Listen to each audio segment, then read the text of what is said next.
أعوذ بالله من الشيطان الرجيم. بسم الله الرحمن الرحيم. قال الله تعالى في كلامه المجيد: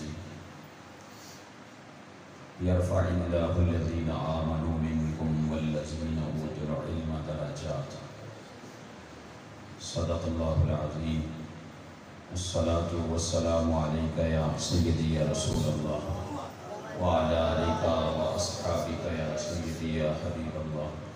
الصلاة والسلام عليك يا سيدي يا نور الله وعلى آلك وأصحابك يا سيدي يا إمام الأنبياء والمرسلين وسيدي يا خاتم النبيين وسيدي يا رحمة للعالمين.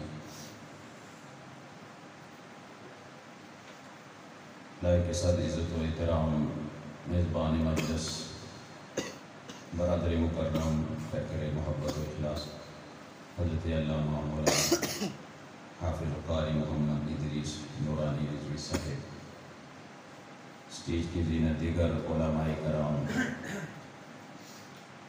عزیز طلباء، حاضرین، آج کی یہ تقریب سعید بسلسلہ میلاد مصطفیٰ صلی اللہ تعالیٰ علیہ وآلہ وسلم انعقاد پذیر ہے۔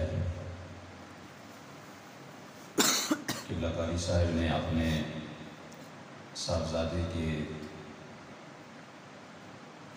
3 سال عمر پوری ہونے کے اوپر یہ بزم سجائی ہے محفل میلاد مصطفیٰ صلی اللہ علیہ وسلم، ہدیہ تشکر کے طور پر۔ انتہائی خوشی کی بات ہے۔ ایک تو یہ کیونکہ خالصتاً اس میں زیادہ تر طلباء اور علماء کرام تشریف فرما ہیں کثیر تعداد میں، تو یہ ایک تو بچوں کے لیے یہ تربیت کا ماحول ہے کہ اللہ کے رسول کا ذکر ہو رہا ہے، ثنا خوانی ہو رہی ہے، اور ساتھ قبلہ حضرت صاحب نے اپنے اس بچے کے عمر کی درازی کے لیے، صحت کے لیے اللہ کے حضور ہدیہ تشکر کے طور پر یہ بزم سجائے۔ اللہ قبول فرمائے اور ان کے چھوٹے صاحبزادے کو صحت و سلامتی والی لمبی عمر، لمبی زندگی عطا فرمائے، اور کل ان کا صحیح معنوں میں جانشین عالم بعمل ان کو بنائے۔ قرآن مجید کی جو آیہ مبارکہ میں نے تلاوت کی، سورہ مجادلہ کی آیہ نمبر 15، اس کا ایک آخری حصہ، اللہ رب العزت نے ارشاد فرمایا کہ تم میں سے اللہ رب العزت اہل ایمان اور اہل علم کے درجات بلند فرماتا ہے۔ یرفع اللہ الذین آمنوا منکم والذین اوتوا العلم درجات، کہ اللہ تم میں سے صاحب ایمان اور صاحبان علم کے درجات کو بلند فرماتا ہے۔ اس کا معنی کیا ہے کہ جو صاحب ایمان ہوتا ہے اور صاحب علم ہوتا ہے، اللہ اس کے درجے بلند فرماتا ہے دنیا کے اندر، اور دنیا سے جانے کے بعد تو اور اس کے درجات بلند ہوتے ہیں، لیکن یہ دنیا کی بات ہو رہی ہے بطور خاص، کہ دنیا کے اندر جس نے ایمان پایا، ایمان کی نعمت پائی، ایمان کی دولت سے مشرف ہوا، اور پھر اللہ رب العزت نے ایک دوسرا طبقہ جس کو بھی ساتھ علم عطا فرمایا، ایمان، اور پھر اس کے بعد دوسرا طبقہ اہل علم، صاحبان علم، صاحبان حکمت، صاحبان دین، یہ علماء کی طرف اشارہ فرمایا، علماء ربانیین، اللہ ان کے درجے بلند فرماتا ہے، ان کا مقام بلند فرماتا ہے، ان کا منصب بلند فرماتا ہے، ان کی عزت میں رب اضافہ فرماتا ہے۔ اب قرآن مجید میں ذکر بھی بہت ساری آیات ہیں، میں مختصراً حاضری کے لیے حاضر ہوا ہوں قبلہ قاری صاحب کے حکم سے۔ قرآن مجید میں 20 آیات ہیں اہل علم کی فضیلت میں، اور آقا علیہ السلام نے بھی اہل علم کی شان اور فضیلت بیان فرمائی۔ علماء کے فضائل بیان فرمائے، حدیث مبارکہ کثرت سے ہیں، درجنوں حدیث مبارکہ ہیں اس کے اوپر۔ میں ایک روایت پیش کروں گا، حضرت عبداللہ ابن مسعود رضی اللہ تعالیٰ عنہ اس حدیث کے راوی ہیں، جسے امام بخاری نے اپنی صحیح میں اور امام مسلم نے صحیح میں نقل فرمایا، بخاری مسلم کی متفق علیہ حدیث۔ عبداللہ ابن مسعود رضی اللہ تعالیٰ عنہ فرماتے ہیں کہ آقا علیہ الصلوۃ والسلام نے ارشاد فرمایا کہ 2 افراد کے اوپر رشک کرنا جائز ہے۔ 2 افراد، 2 قسم کے لوگوں کے اوپر رشک کرنا جائز ہے، اس کے علاوہ کسی کے اوپر رشک کرنا جائز نہیں۔ ایک ہوتا ہے کسی کے پاس جو نعمت اللہ نے اس کو دی ہے، وہ نعمت اس کے جو اللہ کی عطا ہے اس کے پاس ہے، دوسرا بندہ اس نعمت کو دیکھ کر اگر یہ احساس اس کے دل میں پیدا ہو یا یہ تمنا آئے کہ یہ نعمت اس کو کیوں ملی ہے، اس کے پاس نہیں ہونی چاہیے بلکہ یہ مجھے ملنی چاہیے، اس کو حسد کہتے ہیں۔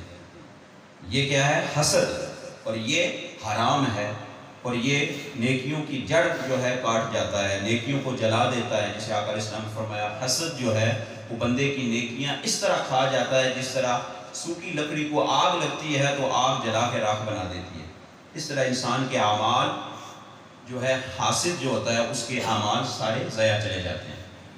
لیکن رشک اسے کہتے ہیں کہ جو نعمت کسی دوسرے مسلمان بھائی کو اللہ نے عطا فرمائی اور دیکھنے والا اس نعمت کو دیکھ کر خوش ہو اور یہ دل میں تمنا پیدا ہو اور یہ احساس آئے کہ اس کے پاس بھی یہ نعمت رہے لیکن مولا مجھے بھی ایسی نعمت عطا فرما، اسے دیکھ کر جلے نہیں، نفرت کا اظہار نہ کرے، بلکہ اس کے اندر وہ نعمت دیکھ کر رب کا شکر ادا کرے اور دائمی یہ نعمت جو اس کو ملی ہے اس کے لیے بھی دعا کرے اور اپنے لیے بھی دعا کرے، اے مولا مجھے بھی ایسی ہی نعمت عطا فرما۔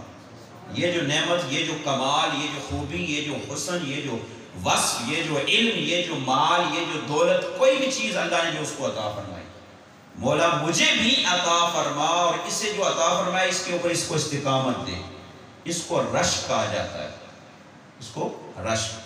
تو حضور نے فرمایا 2 بندوں کے اوپر رشک کرنا جائز ہے، اس کے علاوہ کسی کے اوپر نہیں۔ عبداللہ بن مسعود فرماتے ہیں آقا علیہ السلام فرمایا ایک وہ رجل آتاہ اللہ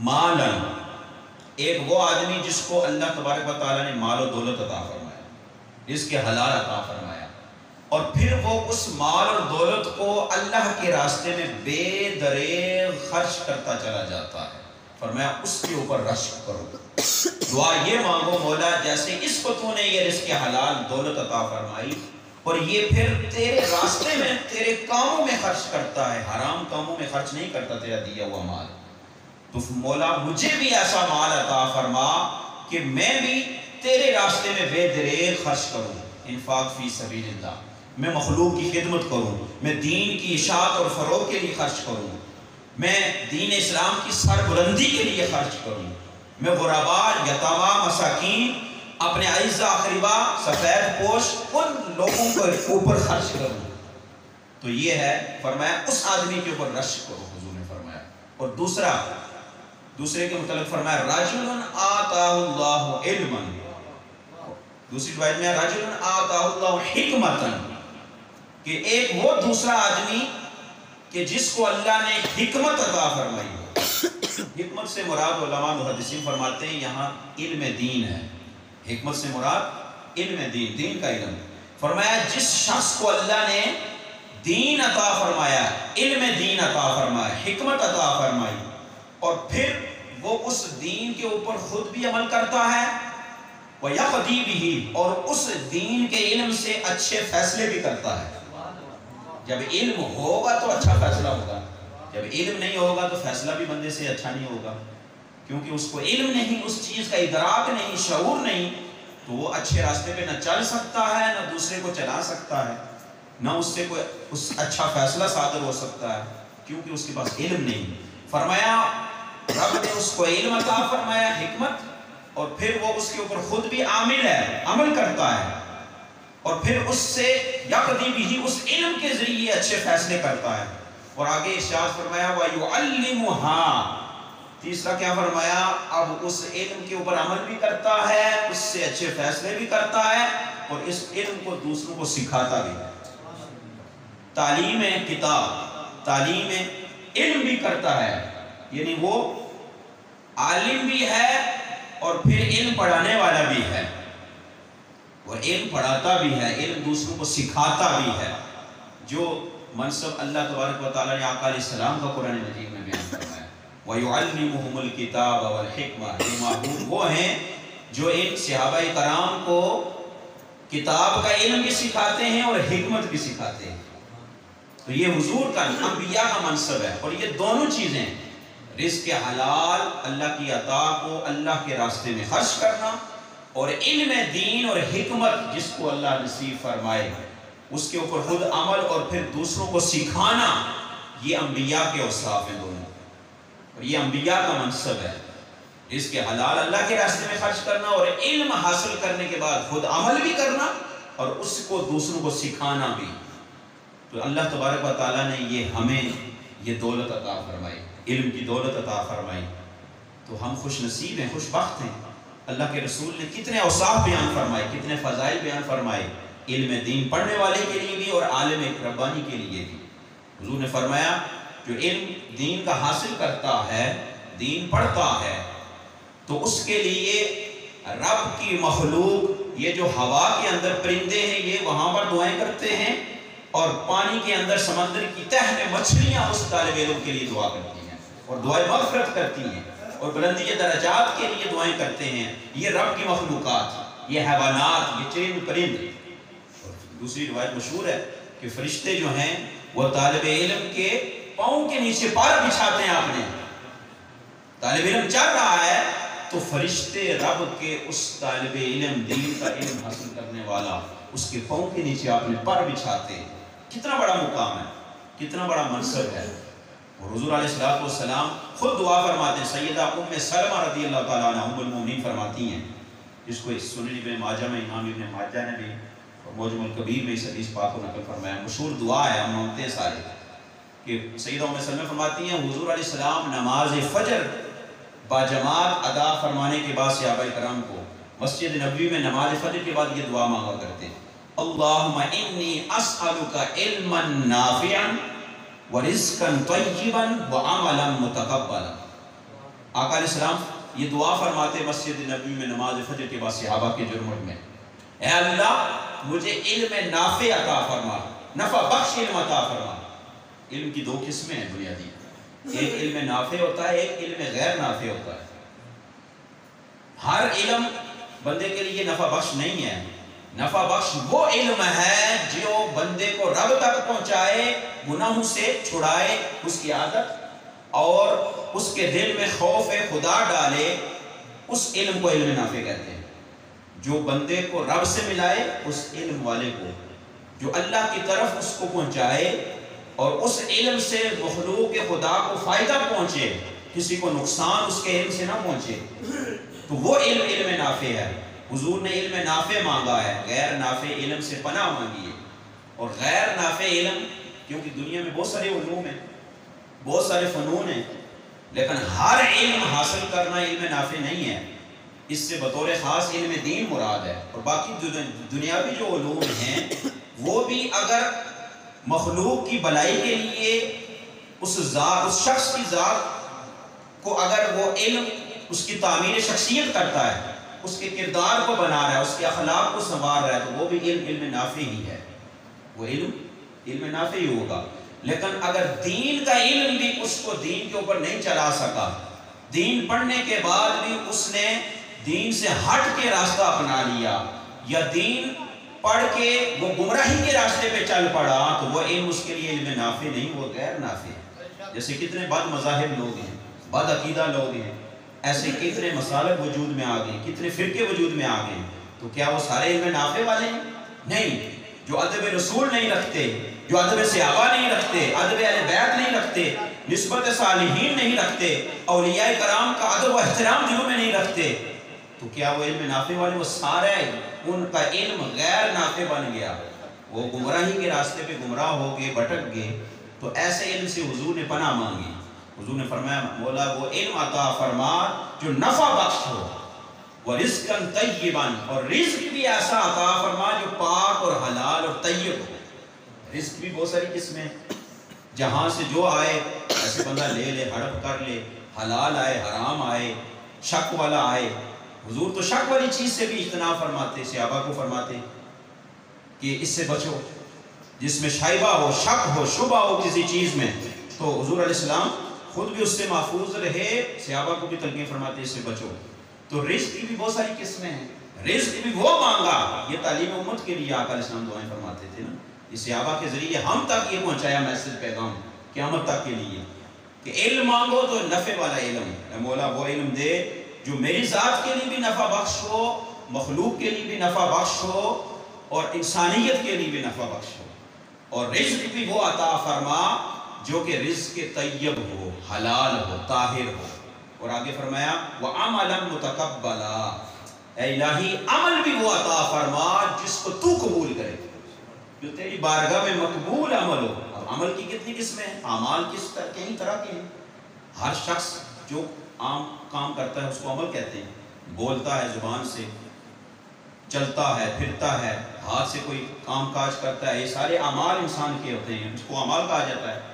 اچھے اعمال بھی ہیں، برے اعمال بھی ہیں. کسی سے آپ لڑ رہے ہیں، جھگڑ رہے ہیں، کسی کو گالی گلوچ دے رہے ہیں، کسی کے اوپر تہمت الزام تراشی لگا رہے ہیں، کسی کی عزت نفس کو اچھال رہے ہیں، کسی کے حق تلفی کر رہے ہیں. یہ سارے عمل میں ساری چیزیں آتی ہیں، اعمال انسان کے. تو فرمایا مولا عمل وہ عطا فرما عملا متقبلا کہ جو تیری بارگاہ میں مقبول ہو، مردود نہ ہو. جو مردود عمل ہے وہ عمل نہیں ہے، جو مقبول بارگاہ الہی ہے، مقبول بارگاہ نبوی ہے صلی اللہ علیہ وسلم، وہ عمل ہے. فرمایا عملا متقبلا. تو اس دعا کے اندر کتنی جامعیت ہے، آقا علیہ السلام نے کتنی جامعیت بیان فرمائی. علم صالح، علم نافع، اور عمل صالح، عمل متقبل، اور رزق طیب، رزق حلال. یہ تین چیزیں آج کے دور میں کسی کو نصیب ہو جائیں تو وہ اللہ پاک نے تو فرمایا نا کہ میں علم والوں کے درجے بلند فرماتا ہوں. تو پھر اندازہ لگائیں اس کے کتنے درجے بلند ہوں گے، پھر وہ کس مقام پر، منصب پر فائز ہوگا اللہ اس کے رسول کے ہاں، اس کا کیا سٹیٹس ہوگا، کیا فضیلت ہوگی، کیا شان ہوگی. اور پھر مسجد نبوی میں مشہور روایت ہے، وقت نہیں ہے، آقا علیہ السلام جب تشریف لائے دیکھا کہ 2 مجلسیں لگی ہیں، 2 حلقات بنے ہیں. ایک طرف ذکر ہو رہا ہے، ذکر کی مجلس لگی ہے، اور ایک طرف مشکاۃ شریف کی حدیث ہے کتاب العلم، اور دوسری طرف اہل علم بیٹھے ہیں، علمی مذاکرہ ہو رہا ہے، آپس میں علمی مذاکرہ، ایک دوسرے کو صحابہ سکھا رہے ہیں، علم کی بات کر رہے ہیں. آقا علیہ السلام تشریف لائے، اہل ذکر کے پاس آئے، ان کی تعریف کی کہ یہ اچھا کام کر رہے ہیں. یہ نہیں کہا کہ وہ برا کام کریں، کیونکہ اللہ کو یاد کر رہے ہیں، اللہ اللہ کر رہے ہیں، ان کی بھی تعریف فرمائی. لیکن پھر آگے جا کے دوسرے حلقے میں آقا علیہ السلام خود تشریف فرما ہوگے، جو علم کا مجلس، علم کی مجلس لگی، علم کا حلقہ تھا. اس سے اندازہ لگائیں حضور علم سے کتنا پیار فرماتے، حضور علم سے کتنی محبت فرماتے. اور آقا علیہ السلام نے ان کی زیادہ تحسین فرمائی، زیادہ تعریف فرمائی، اور فرمایا یہ اس سے بہتر مجلس ہے، کیونکہ علم پڑھ اور پڑھا رہے ہیں. اسی طریقے عابد کے اوپر عالم کو فضیلت عطا فرمائی نا آقا علیہ السلام نے. ایک عابد ہے نا، عبادت گزار، صرف عبادت کرتا ہے، اس کے پاس علم نہیں ہے، اس کے پاس علم نہیں ہے، صرف عبادت کر رہا ہے، نوافل پڑھتا ہے، تلاوت کثرت سے کرتا ہے، ذکر اذکار کرتا ہے، تسبیحات پڑھتا ہے.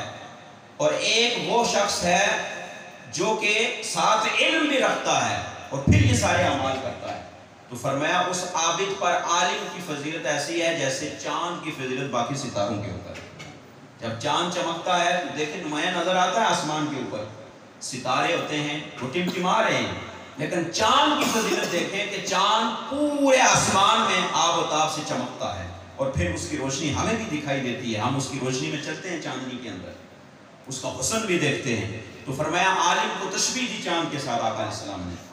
ایک اہل علم جو ہے عالم، اس کی فضیلت عابد، ایک عبادت گزار کے اوپر اتنی ہے جیسے چاند کی فضیلت باقی ستاروں پر. اور دوسری روایت میں فرمایا آقا علیہ السلام نے کہ ایک عالم کی فضیلت عابد پر ایسی ہے جیسے میری فضیلت تم میں سے ایک ادنا صحابی کے اوپر. اندازہ لگائیں، آقا علیہ السلام نے عالم کو اپنی ذات سے تشبیہ دی، فرمایا جیسے میری فضیلت تم صحابہ کے اوپر ہے، بلکہ سب صحابہ کا ذکر نہیں فرمایا، تم میں سے ایک ادنا صحابی جو مقام و مرتبے میں کم سے کم ہے اپنے زہد، ورع، عبادت، تقوی میں.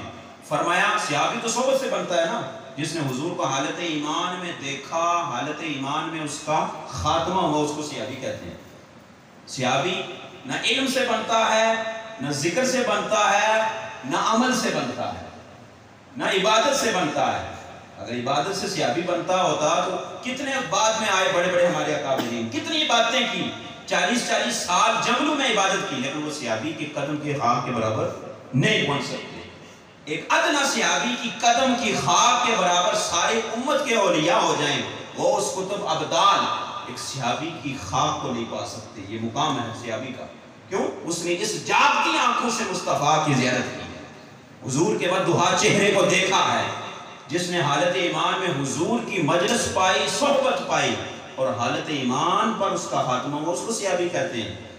تو صحابی صحبت سے ہے، زیارت سے ہے، علم سے نہیں. اس لیے حضور نے فرمایا جیسے میری فضیلت تم میں سے ایک ادنا صحابی کے اوپر ہے، اسی طرح ایک عالم کی فضیلت باقی سارے عابدین کے اوپر ہے، عابد کو مخلوقات کے اوپر ہے. اتنا بڑا مقام ہے اہل علم کا.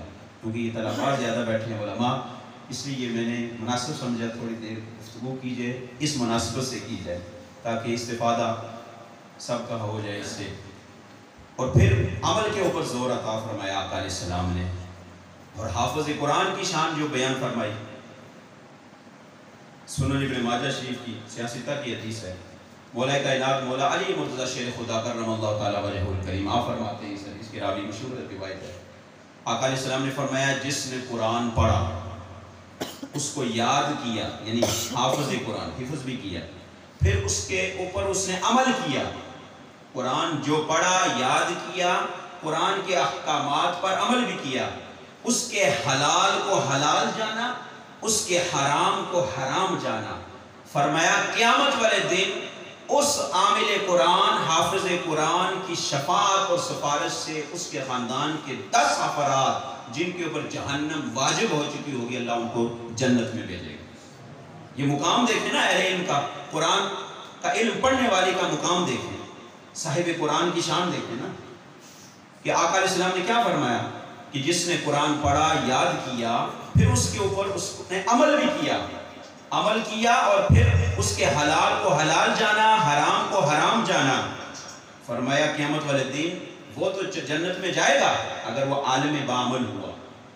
فرمایا صرف اکیلا نہیں جائے گا، اپنے خاندان کے 10 ایسے بندے، اپنی فیملی کے ایسے 10 افراد کو بھی جنت کے اندر لے کے جائے گا جن کے اوپر جہنم واجب ہو چکی ہوگی. یہ نہیں کہ جو خود اپنے عمل کی وجہ سے رب کے فضل سے جنت میں جائیں گے، وہ الگ ہو. جو اپنے عمل یا رب کے فضل و کرم سے جنت میں جائیں گے، جن کا فیصلہ رب فرمائے گا جنتی ہونے کا، وہ الگ ہے اس کی فیملی کے افراد. لیکن وہ 10 افراد جو کہ اپنے اعمال کے باعث جن کے اوپر جہنم واجب ہو چکی ہوگی، وہ اس عالم و حافظ قرآن کی شفاعت سے رب تعالیٰ ان کو جنت میں داخل کرے گا. اتنا بڑا مقام ہے، کتنی بڑی فضیلت حضور علیہ السلام نے اہل علم کو عطا فرمائی، اور علم کی کتنی فضیلت بیان فرمائی. اس کا اندازہ اسی سے لگا لیں کہ قرآن کی پہلی وحی ہی علم کی ہے. فرمایا اقرأ بسم ربک الذی خلق. قرآن کے نزول کا آغاز ہی علم کے حصول سے ہے. حکم ہے کہ پڑھیے محبوب اپنے رب کے نام سے، یعنی پڑھنے کا ذکر، پہلا لفظ ہی پڑھنے کا ہے جس سے قرآن کے نزول کا آغاز ہوا. وہی قرآن. قرآن کے نزول کا آغاز نہ عبادت سے ہوا، نہ نماز سے ہوا، نہ روزے سے ہوا، نہ ذکر. یہ ساری چیزیں بعد میں آئیں، ان کے احکام بعد میں آئیں. پہلا میسج غار حرا میں جبریل امین لے کے آئے، وہ اقرأ بسم ربک الذی خلق. اے محبوب پڑھیے، اپنے رب کے نام سے پڑھیے. تو فضیلت علم کی اندازہ لگائیں کہ قرآن اس کے نزول کا آغاز ہی علم کے میسج سے ہے کہ علم پڑھو. تو یہ کتنا بڑا مقام، کتنی بڑی شان، کتنی بڑی عظمت. اور اللہ رب العزت نے ہمیں کتنی یہ توفیق عطا فرمائی کہ ہمیں اس کام کے لیے چنا. اللہ پاک ہمیں اس مشن کے ساتھ، علم کے مشن کے اوپر استقامت دے، اور اس مشن کو بخوبی و احسن ہمیں ادا کرنے کی بھی توفیق عطا فرمائے۔ اس کے بڑے تقاضے ہوتے ہیں، بڑے فرائض ہوتے ہیں، بڑے آداب ہوتے ہیں۔ کما حق اللہ پاک ہمیں ان آداب کو، ان تقاضوں کو ملحوظ خاطر رکھ کر دین کی خدمت اور دین کا خادم ہمیں بنائے۔ دین کی خدمت ہم کریں، اور ایسی خدمت جو اللہ کی بارگاہ میں پھر مقبول بھی ہو، اور پھر جن کی مقبول ہوتی ہے ان کا نام بھی باقی ہے، ان کا کام بھی باقی ہے، ان کا ذکر بھی باقی ہے، پھر زبان زد عام ہو جاتا ہے ان کا ذکر، ان کا نام۔ کیوں کہ اللہ تبارک و تعالیٰ کا وعدہ ہے کہ جو میرے ذکر کو بلند کرتا ہے فاذکرونی اذکرکم، یہ رب کا وعدہ ہے نا، جو میرا ذکر کرتا ہے، میرے چرچے کرتا ہے دنیا کے اندر، میں اس کے چرچے بعد میں جاری کر دیتا ہوں زبانوں کے اوپر۔ تو جو مخلص ہوتے ہیں، جو دین کے ساتھ مخلص ہوتے ہیں، دین کے مشن کے ساتھ مخلص ہوتے ہیں، اپنے کام کے ساتھ مخلص ہوتے ہیں، اور پھر اس علم کو لوگوں تک پہنچاتے ہیں، سکھاتے ہیں، جو حضور نے فرمایا وَيُعَلِّمُهَا، پھر اس دین کو سکھاتے بھی ہیں دوسروں تک، اپنے تک محدود نہیں رکھتے، اس دین کے علم کو پھیلاتے ہیں ہر سو، چہار دانگ عالم علم کا نور بکھیرتے ہیں، جو انبیاء کا مشن ہے، جو انبیاء کا وصف ہے، جس کے لیے حضور نے فرمایا انما بُعِثْتُ مُعَلِّمًا، میں تو معلم بنا کے بھیجا گیا ہوں۔ یہ استاد کا منصب انبیاء کا منصب ہے، یہ شیوہ پیغمبری ہے، پیشہ پیغمبری ہے۔ تو پھر آقا علیہ السلام کی بارگاہ سے بھی اس امتی کے اوپر، اس عالم، اس اہل علم کے توجہات ہوتی ہیں، عنایات ہوتی ہیں۔ علم کا حصول یہ بہت لازم ضروری ہے ہر شخص کے لیے، فرائض کا علم، واجبات کا علم، حلال و حرام کا علم، چاہے وہ عالم ہے، ایک عالم تو ہے اس کو علم، لیکن غیر عالم عوام الناس جو ہیں ان کے لیے بھی یہ سیکھنا ساری چیزیں یہ ضروری ہے۔ جو فرائض کا علم ہونا چاہیے کہ اللہ نے ہمارے اوپر کون سی چیزیں فرض کی ہیں، واجبات کیا ہیں ہمارے دین کے، ہمارے لیے، انسانوں کے لیے، حقوق کیا ہیں، فرائض کیا ہیں، حلال اور حرام میں فرق کیا ہے، کون سی چیز ہمارے لیے حلال ہے، کون سی حرام ہے۔ دین شریعت آقا علیہ السلام ہمارے لیے جو لے کے آئے، یہ ایک مکمل ضابطہ حیات ہے۔ ان ساری بنیادی چیزوں کا علم، بنیادی علوم کا، یہ ہر ایک کے لیے ضروری ہے، چاہے وہ عوام میں سے ہیں، چاہے وہ اہل علم ہیں۔ اور پھر اس کے بعد باقی بہت سارے علوم ہیں، علم تو بہت بڑا سمندر ہے، اس کی تو کوئی حد نہیں ہے۔ پھر وہ علماء ہوتے ہیں اس علم کے اندر غوطہ زنی کرتے ہیں، اس سمندر کے اندر، جتنا جس کو رب کی بارگاہ سے اور حضور کی بارگاہ سے عطا ہوتا ہے وہ اس کو حاصل کرتے چلے جاتے ہیں، جس کا حضور علیہ السلام نے فرمایا، مشکاۃ شریف کی حدیث ہے، حضرت سیدنا معاویہ رضی اللہ تعالیٰ عنہ اس کو روایت فرماتے ہیں، آقا علیہ السلام نے فرمایا انما انا قاسم واللہ یؤتی، کہ میں تقسیم کرنے والا ہوں اور عطا اللہ کرنے والا۔ تو حضور تقسیم کرنے والے ہیں رب کے خزانوں کو، رب کے خزانوں کو بانٹنے والے حضور ہیں، اور پھر فرمایا عطا کون کرتا ہے، عطا رب کرتا ہے۔ یہ ہمارا عقیدہ ہے، یہ اہل سنت و جماعت کا عقیدہ ہے کہ عطا رب کی ہے لیکن تقسیم مصطفیٰ کی ہے، بدست مصطفیٰ۔ ہم اس عطا کو مانتے ہیں جو حضور کے دست سے تقسیم ہونے کا جو بندہ عقیدہ رکھے، جو ڈائریکٹ ہر چیز کا سمجھتے ہیں کہ ہم اللہ کی بارگاہ سے ہر چیز ہم خود حاصل کر رہے ہیں، وہ ہمارا عقیدہ نہیں ہے۔ عطا حضور کی بارگاہ سے ہوتی ہے، وہ ہے عطا رب کی طرف سے، عطا ہے حقیقی طور پر رب کی طرف سے، لیکن تقسیم حضور کی بارگاہ سے وہ فیضان ہوتا ہے، چاہے وہ علم ہے، چاہے وہ عزت ہے، چاہے وہ رزق ہے، چاہے وہ دولت ہے، جتنی شانیں، جتنی عزتیں، جتنے ارزاق ہیں، وہ سارے اللہ تبارک و تعالیٰ کی بارگاہ سے حضور کو ملتے ہیں، اور حضور کے روضہ سے بدست مصطفیٰ امت میں تقسیم ہوتے ہیں۔ تو یہ ساری تقسیم اور اس کے مطابق عقیدہ اور علم رکھنا، یہ ہمارا صحیح عقیدہ اہل سنت و جماعت ہے۔ اللہ رب العزت ہمیں علم اور اہل علم کی قدر کی توفیق عطا فرمائے۔ قبلہ قاری صاحب مولانا ادریس نورانی صاحب کی اس بزم کو، محبت کو اللہ پاک اپنی بارگاہ میں قبول فرمائے، کہ اس صاحبزادے کو صحت و سلامتی والی لمبی عمر، لمبی زندگی عطا فرمائے۔ وما علیہ